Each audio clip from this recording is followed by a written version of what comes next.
Savarkar school ખાતે નારાયણ સેવા કાર્યાલયને 1 વર્ષ પૂર્ણ થતા વીર સાવરકર સ્કૂલ ખાતે નોટબુક વિતરણ કાર્યક્રમ યોજવામાં આવ્યો હતો। વડોદરા શહેરમાં ગોરવા વિસ્તારમાં આવેલી વીર સાવરકર સ્કૂલ ખાતે નારાયણ સેવા કાર્યાલયને 1 વર્ષ પૂર્ણ થતા નોટબુક વિતરણ કાર્યક્રમનું આયોજન કરવામાં આવ્યું હતું, જેમાં સૌપ્રથમ દીપ પ્રાગટ્ય કરી કાર્યક્રમની શરૂઆત કરી ત્યારબાદ તમામ મહાનુભાવોનું સ્વાગત કરવામાં આવ્યું હતું,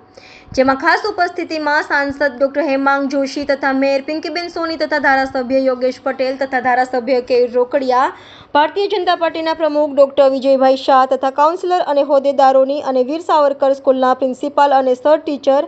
અને મોટી સંખ્યામાં વીર સાવરકર સ્કૂલના બાળકોના હાજરીમાં નોટબુક વિતરણ કાર્યક્રમ યોજવામાં આવ્યો હતો અને સાથે નારાયણ સેવા કાર્યાલય દ્વારા બાળકોને સ્કૂલને લગતું તમામ પ્રકારની વ્યવસ્થા નારાયણ સેવા કાર્યાલય કરવામાં આવશે। સાથે વીર સાવરકર સ્કૂલ 9મા ધોરણમાં કલાક વધારવામાં આવ્યો હતો। આજે સયાજીગંજ વિધાનસભાના લોકપ્રિય ધારાસભ્ય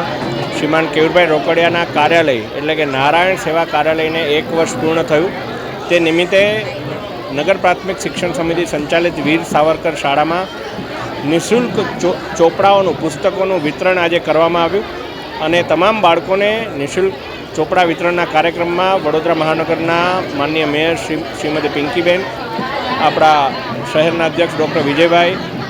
પૂર્વ મંત્રી અને ધારાસભ્ય શ્રીમાન યોગેશભાઈ અને તમામ મહાનુભાવો ઉપસ્થિત રહી બાળકોને ચોપડા વિતરણ કરવામાં આવ્યું। સાથે સાથે બાળકો સાથે એ બાબતે વાત પણ કરવામાં આવી કે માનનીય વડાપ્રધાનશ્રીનો જે પ્રોજેક્ટ છે એક પેડ માં કે નામ, સૌએ આ ઋતુની અંદર એક વૃક્ષ પોતાના મમ્મીના નિમિત્તે જ્યારે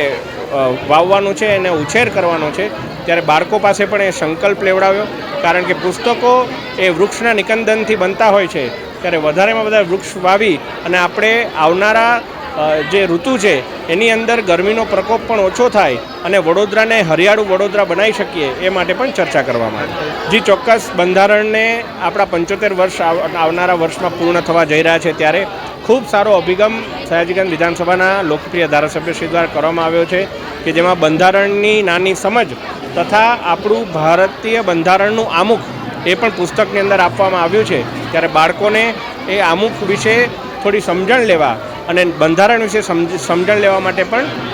અપીલ કરવામાં આવી। સયાજીગંજ વિધાનસભાના ભારતીય જનતા પાર્ટીનું કાર્યાલય એટલે કે નારાયણ સેવા કાર્યાલયને આજે 1 વર્ષ પૂરું થયું છે, ત્યારે એ નિમિત્તે અમારા માનનીય મુખ્યમંત્રી ભૂપેન્દ્રભાઈ પટેલ, અમારા પ્રદેશના અધ્યક્ષ CR પાટીલ સાહેબ હંમેશા એવું કે કોઈ પણ જયંતિ ઉજવીએ, 1 વર્ષ ઉજવીએ તો એ સેવાકીય કાર્ય થકી ઉજવવી જોઈએ। વડાપ્રધાનનો પણ આગ્રહ હોય છે કે કોઈની પણ બર્થડે પણ આપણે ઉજવીએ તો એ સેવાકીય કાર્ય થકી ઉજવીએ, ત્યારે આજે નારાયણ સેવા કાર્યાલયને 1 વર્ષ પૂર્ણ થતાં જેનું ઉદ્ઘાટન માનનીય મુખ્યમંત્રીશ્રીએ કર્યું હતું, આજે તમામ અમારી શાળાના તમામ વિદ્યાર્થીઓને આશરે 950થી વધુ વિદ્યાર્થીઓને નોટબુક વિતરણ કરીને આ સેવાકીય કાર્ય થકી આજે અમે ઉજવવાનું આ નક્કી કર્યું અને આજે અમારા કાર્યાલય પર આયુષ્માન કાર્ડનો કેમ્પ પણ અમે આજે રાખ્યો છે। ખાસ કરીને બુક પર પ્રેમ ભારતના સંવિધાન બાળકોને આ વર્ષ એ 75મું વર્ષ આગામી સમયમાં આપણે સંવિધાનના એટલે કે બંધારણના 75મા વર્ષ રૂપે આપણે ઉજવવા જઈ રહ્યા છીએ અને આમ પણ આ ઇલેક્શનમાં પણ સંવિધાન મોટો વિષય રહ્યો હતો। બાળક સુધી સંવિધાનની વાત પહોંચે, સંવિધાન તૈયાર કેવી રીતે થયું, સંવિધાનનો અમલ કેવી રીતે થયો, સંવિધાનમાં કેટલા અનુચ્છેદ છે, કેટલા ભાગ છે, કેટલી અનુસૂચિઓ છે, સંવિધાનની વિશેષતા શું છે,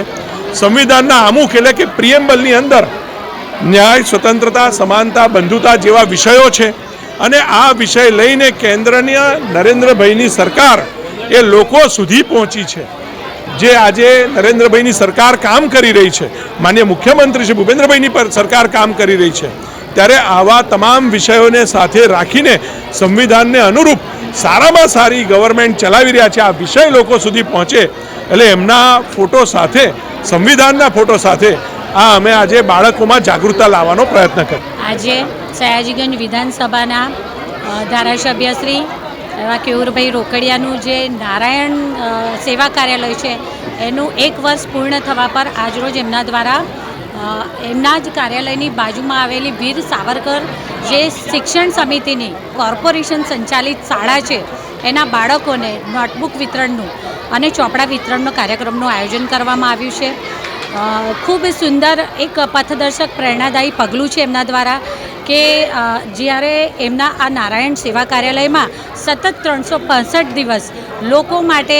કોઈ ને કોઈ એમના પ્રશ્નો હોય કે સમસ્યાનું નિવારણ, જે ભારતીય જનતા પાર્ટીના પ્રત્યેક કાર્યકર્તાનો ધ્યેય છે કે લોકોની વચ્ચે સતત રહેવું 24/7 અને એમને સાંભળવા, એમના પ્રશ્નોનું નિરાકરણ અને શહેરના વિકાસની દિશામાં પોતાનું યોગદાન આપવું,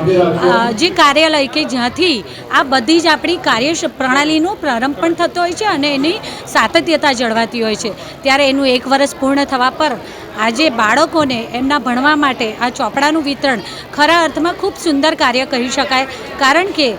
દુનિયામાં જો સૌથી મોટું કોઈ દાન છે તો તે વિદ્યાદાન છે. અને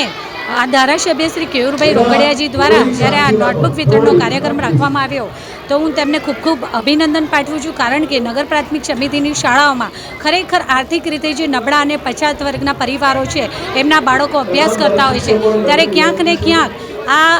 અભ્યાસમાં ઉપયોગી વસ્તુઓની જરૂરિયાત પડતી હોય ત્યારે ઘણી વખત બાળકોને પણ કોઈક વસ્તુની તકલીફ ન પડે એ માટે એમના દ્વારા અહીંથી આજે એ પણ એનાઉન્સ કરવામાં આવ્યું કે આખા વર્ષ દરમિયાન એમને કોઈ પણ અભ્યાસ માટેની જરૂરિયાતની વસ્તુઓની જે પણ જરૂર પડશે એ પણ એમના દ્વારા પૂરી પાડવામાં આવશે. સમગ્ર જે